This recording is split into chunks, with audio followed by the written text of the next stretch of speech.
ഭീകരരുടെ പദ്ധതിയെക്കുറിച്ചുള്ള കൂടുതൽ വിവരങ്ങളാണ് ഇപ്പോൾ പുറത്തു വന്നിരിക്കുന്നത്. വിനോദസഞ്ചാരികളെ ലക്ഷ്യമിട്ടുള്ള പദ്ധതി തയ്യാറാക്കിയത് ആക്രമണത്തിന് ഒരാഴ്ച മുൻപാണെന്നാണ് വിവരം. ട്രക്കിംഗ് മൊബൈൽ ആപ്പ് വഴിയാണ് ലൊക്കേഷൻ കണ്ടെത്തിയതെന്നും NIA കുറ്റപത്രത്തിൽ പറയുന്നുണ്ട്.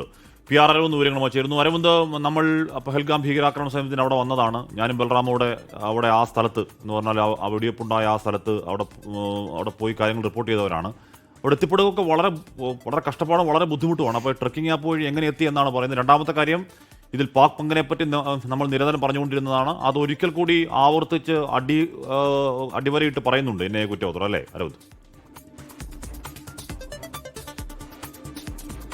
കശ്മീർ ഏപ്രിൽ 22, 2025 പഹൽഗാം ഭീകരാക്രമണം നടത്തുന്നത്. പക്ഷേ വിനോദസഞ്ചാരികളെ ലക്ഷ്യം വെക്കാൻ ഭീകരർ തീരുമാനിച്ചത് അതിനും ഒരാഴ്ച മുൻപ് എന്നതാണ് ഇപ്പോൾ NIA വ്യക്തമാക്കിയിരിക്കുന്നത്. കഴിഞ്ഞ ദിവസം NIA സമർപ്പിച്ച കുറ്റപത്രത്തിലാണ് ഇക്കാര്യങ്ങൾ വ്യക്തമാക്കിയിരിക്കുന്നത്. ഇതുകൂടാതെ തന്നെ ഭീകരർ ഇത്തരത്തിൽ ബൈസൺ വാലി അടക്കമുള്ള ലൊക്കേഷൻ കണ്ടെത്താൻ വേണ്ടി ഉപയോഗിച്ചത് ഒരു മൊബൈൽ ട്രക്കിംഗ് ആപ്പ് ആണെന്ന് കൂടി ഇപ്പോൾ NIA അറിയിക്കുന്നു. നമുക്കറിയാം, ഓപ്പറേഷൻ മഹാദേവിലൂടെ ഈ 3 ഭീകരരെയും സൈന്യം വധിച്ചിരുന്നു. അപ്പോൾ ഈ ഭീകരിൽ നിന്ന് മൊബൈൽ ഫോണുകൾ അടക്കം വന്ന സൈന്യം പിടിച്ചെടുക്കുകയും ചെയ്തു. ആ മൊബൈൽ ഫോണിൽ നിന്ന് ലഭിച്ച വിവരങ്ങളുടെ അടിസ്ഥാനത്തിലാണ് ഈ ഒരു നിഗമനത്തിലേക്ക് ഇപ്പോൾ സൈന്യം എത്തിയിരിക്കുന്നത്. ആ മൊബൈൽ ഫോണിൽ നിന്ന് ചില ചാറ്റുകളും അതുപോലെ തന്നെ ഫോട്ടോകളടക്കം ലഭിച്ചിട്ടുണ്ട്. കൃത്യമായി തന്നെ ഈ ലൊക്കേഷൻ വ്യക്തമാക്കുന്ന ഫോട്ടോകൾ, അതുപോലെ തന്നെ ഈ പദ്ധതി തയ്യാറാക്കിയതടക്കമുള്ള ചാറ്റുകളുമാണ് ഇപ്പോൾ NIAയും അതുപോലെ തന്നെ സൈന്യവും കണ്ടെത്തിയിരിക്കുന്നത്. ഇതിൽ കൂടുതൽ വിവരം എന്ന് പറയുന്നത് പാക് ഹാൻഡലർ സാജിദ് ജാട്ടാണ് ഇതുമായി ബന്ധപ്പെട്ട വിവരങ്ങളടക്കം ഭീകരർക്ക് നൽകിയത്.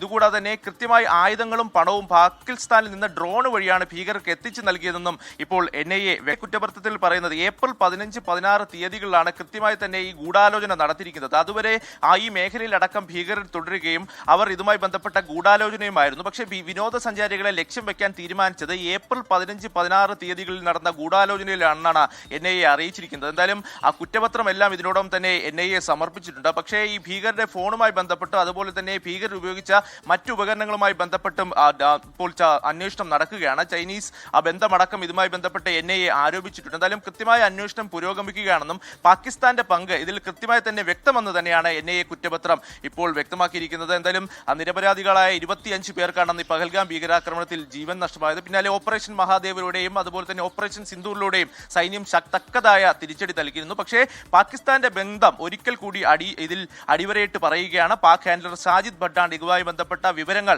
ഈ ഭീകരർക്ക് കൈമാറിയത്. ഇതുകൂടാതെ തന്നെ ഏപ്രിൽ 15, 16 തീയതികളിൽ പാകിസ്ഥാൻ ഹാൻഡലറുമായി നടന്ന ഗൂഢാലോചനയിലാണ് വിനോദസഞ്ചാരികളെ ലക്ഷ്യം വെക്കാൻ ഭീകരർ തീരുമാനിച്ചത്. PR അരവിന്ദാണ് ആ വാർത്തയുടെ വിവരങ്ങൾ നൽകിയത്.